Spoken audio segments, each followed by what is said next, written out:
All right, IDS Mob, on today's podcast, we are excited to speak with Julia Malakiman. She is a certified dating and relationship coach who helps people attract and maintain high quality relationships while achieving personal growth. With her in-person workshops and her YouTube channel, Julia helps her clients discover their true selves and improve their confidence in all aspects of life. And today, she will be sharing her insights on taking ownership of one's happiness in a relationship without making it the sole responsibility of their partner. Julia, welcome to the show. Hi, Harry. Thank you so much for having me. It's an honor to be here. I saw a couple of videos of hers, and there was a video in particular that I thought resonated really well with me. And I figured it would be a good thing for you guys to hear out there who may be trying to look for a mate in order to, build your own happiness. So I'm going to show real quickly what that video was. I don't know how to love myself. I don't know how to approve of myself. I don't know how to validate myself and give myself my own needs. Another woman should do that. Another human should do that. Do you see how you lose all your power in that? You are basically giving someone else the responsibility over your emotional well-being. That is the root of neediness. That is what drives neediness. Is like, I need to be respected by men. I need to have a woman because I'm lonely. I need to have a woman to make me happier. So women need to do all those things, and then I'll finally feel all of that. Wrong. That's going to keep you in desperation. You talk about, to men, the idea of not making women responsible for that. Now, what does this mean, and why is that so important in the dating realm? Well, I think it's important because if we just think about it growing up, right, as children, we put all of our emotional well-being from the external, right? We're given a gold star, we're given that A, we're given validation, we're given approval from our teachers, parents. And so as children, we don't have that capacity to really understand how to manage our emotions. And even as adult, we still have a hard time doing that. We think that still everything externally should provide us with something, right? If I'm not feeling good, something in my life should solve for that instead of me doing that work. So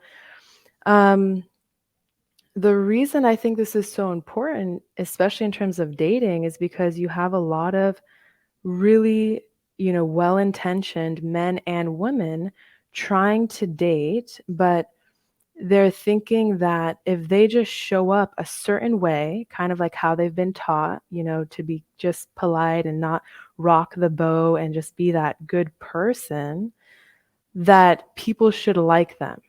And that by other people liking them, they're going to feel satisfied, they're going to feel happy, they're going to be fulfilled. So it makes us lose all the power because we put our emotional life in other people's hands. And I just know for me, right, other people do a bad job of that typically, right? And it's not even their job to do that. Yeah. It's no one's job to make me feel good. It's no career. It's not my job's job to make me feel good. It's not my parents' job to make me feel good.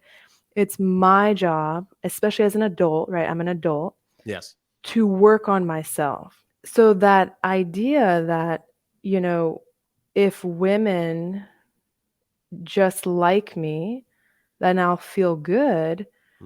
That you just hand over all your responsibility, all of your power. So the way that shows up in dating is that you have people that are walking on eggshells, who are insecure, who really don't know who they are or what they like in themselves, and they're just waiting for that person they're on a date with to tell them what they like about you or what they like about that person they're dating.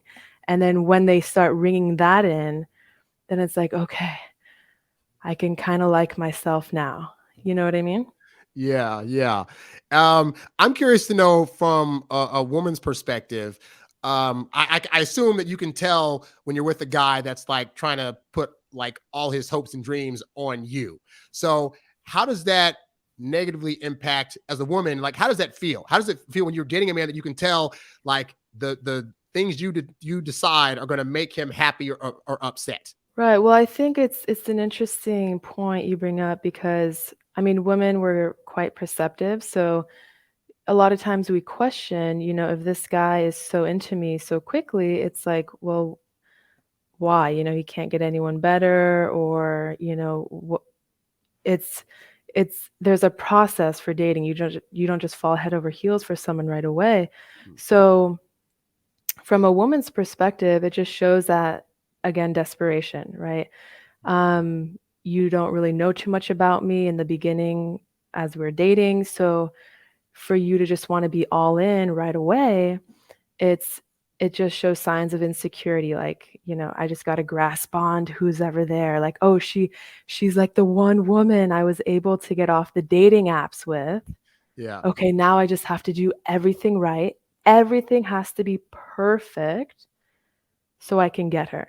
Because I'm not able to get any other women. Her, like, let me just do the best that I can to keep her.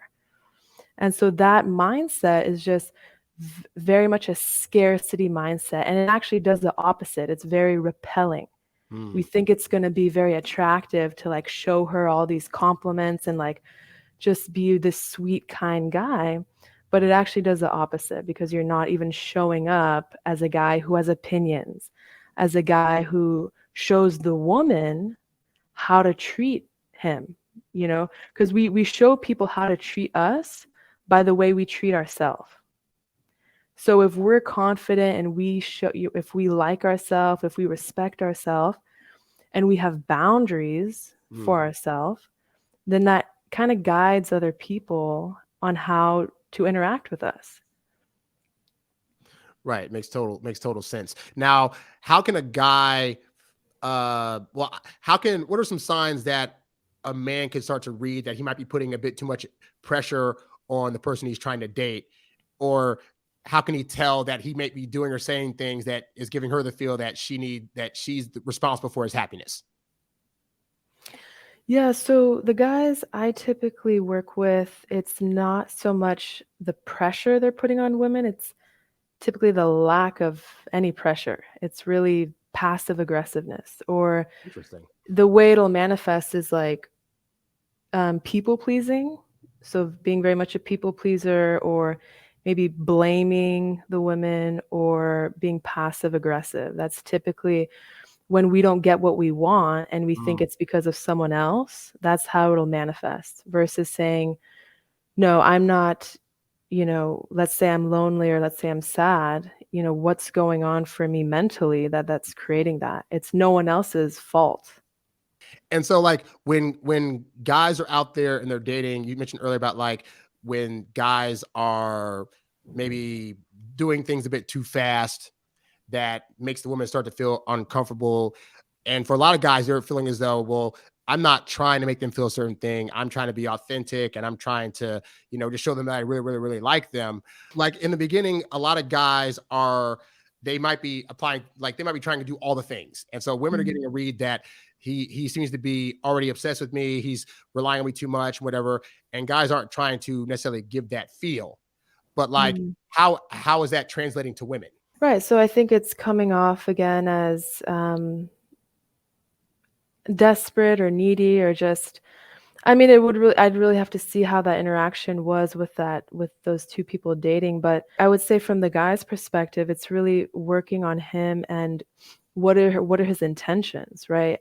His intentions and the way he's thinking about going into that date, or the way he's thinking about that relationship is going to affect his behavior, right? In a subconscious level.